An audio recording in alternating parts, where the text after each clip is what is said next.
पदों पर आसीन रही हैं। कंचन महेश्वरी जी नाम जो है आप सभी इनसे परिचित हैं। आइए जानते हैं इन्हीं के विषय में, जब भाजपा ज्वाइन की और आज तक का लंबा सफर क्या है कंचन महेश्वरी जी।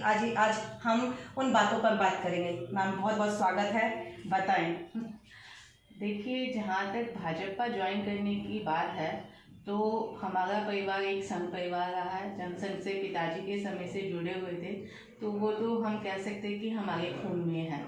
और जब मैंने अपना होश संभाला या मैं यहाँ पे आई अपने ससुराल में, तो पूरा माहौल ही भाजपा में था। मेरी सासू माँ भी काफ़ी एक्टिव थे, राष्ट्रीय में है, अभी भी वो राष्ट्रीय टीम में रही हैं। तो उससे मैंने अपना जो सफ़र है वो एक तरह से समिति अध्यक्ष से शुरू किया। मैं समिति अध्यक्ष रहते हुए मंडल में 2 बार उपाध्यक्ष रही, उसके बाद जिले में 2 बार मैं मंत्री रही, और फिर उसके बाद पार्टी ने ये दायित्व मुझे दिया निगम पार्षद का।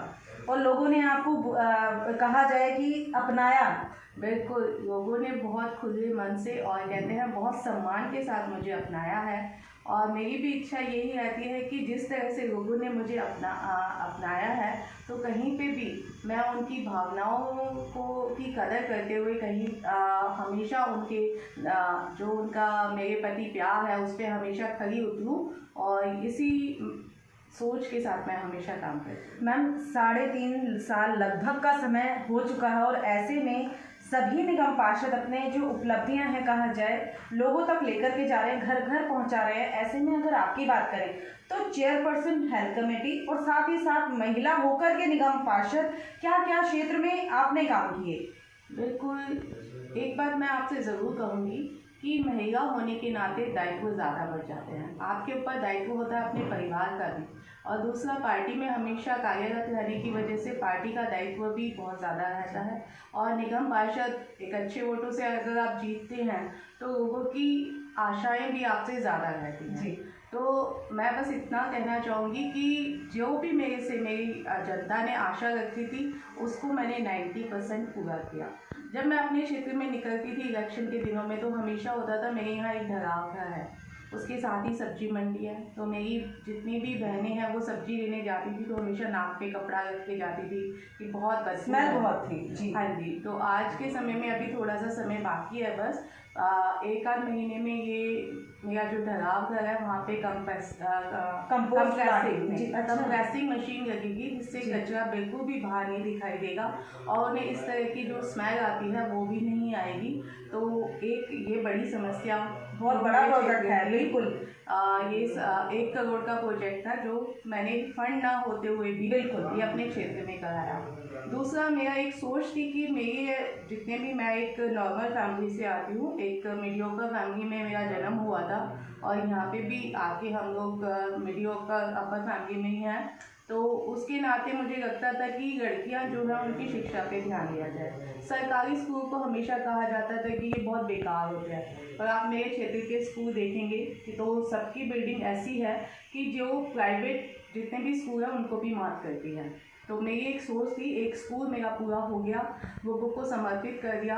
दूसरा स्कूल पूरा होने की दिशा में है, बस 1-2 महीने में 2 या 3 महीने लगेंगे। यानी आप ही के कार्यकाल में आप उसको समर्पित कर देंगी जनता को? बिल्कुल, और तीसरे स्कूल का भी प्रोजेक्ट होने वाला है।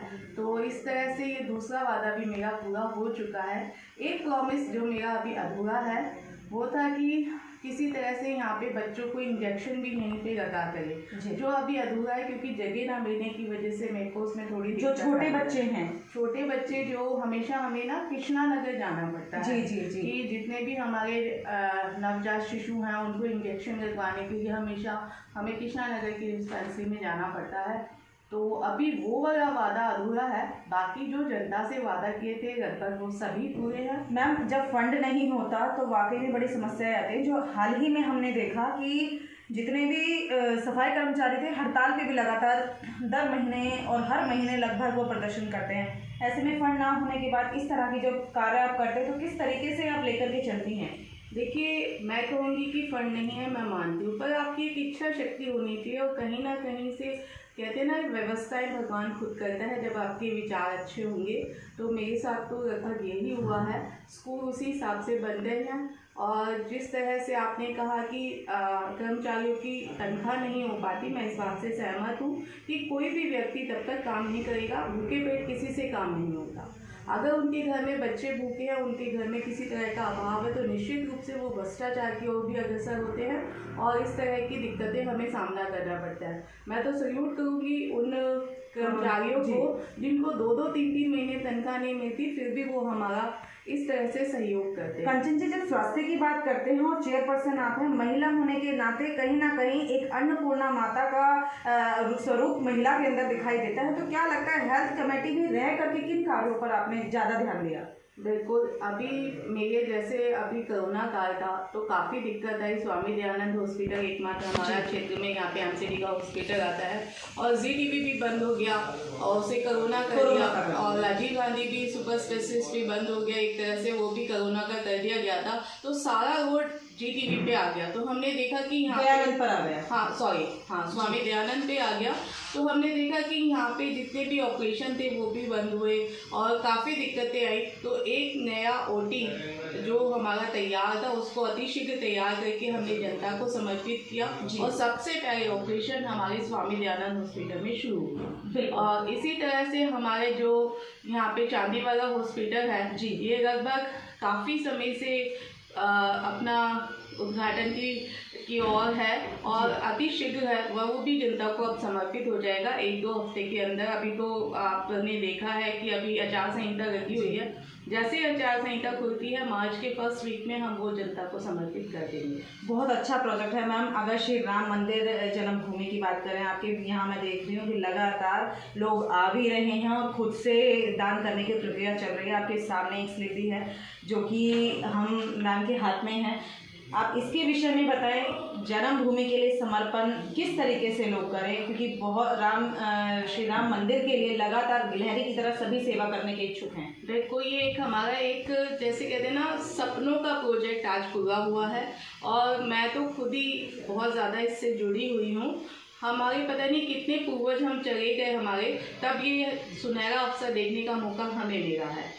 मेरा तो सभी लोगों से निवेदन है कि जैसे हम अपने गांव में छोटी सी जगह होती है उनके लिए भी हम एक छतरी का निर्माण करते हैं। ये तो हमारे प्रभु श्री राम हैं, तो इनका घर तो हमारे घर से बहुत सुंदर और बहुत ही जैसे कहते हैं ना सपनों का संसार एक तरह से जागृत करना है, साकार करना है। तो सभी लोग जितनी उनकी आस्था हो, जितने उनका सामर्थ्य हो वो समर्पण करें। अपने आसपास कहीं पे भी जाकर जितने भी हमारे आरएसएस के बंधु हैं वो श्री राम जन्मभूमि तीर्थ क्षेत्र के नाम से चेक भी ले रहे हैं, इस तरह की पर्चियाँ भी काट रहे हैं।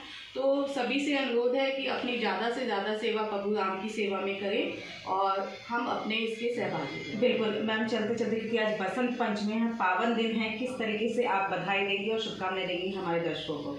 सभी को बसंत पंचमी, माँ सरस्वती सभी के घर में विराजमान हो, क्योंकि माँ सरस्वती का जब हम पे आशीर्वाद होता है तभी हमारे अंदर अच्छे गुण आते हैं और हम आगे की ओर अग्रसर होते हैं। धन तभी आता है जब हमारी शिक्षा और हमारे संस्कार अच्छे होते हैं। सभी को हमारी बसंत पंचमी की बहुत बहुत हार्दिक शुभकामनाएं।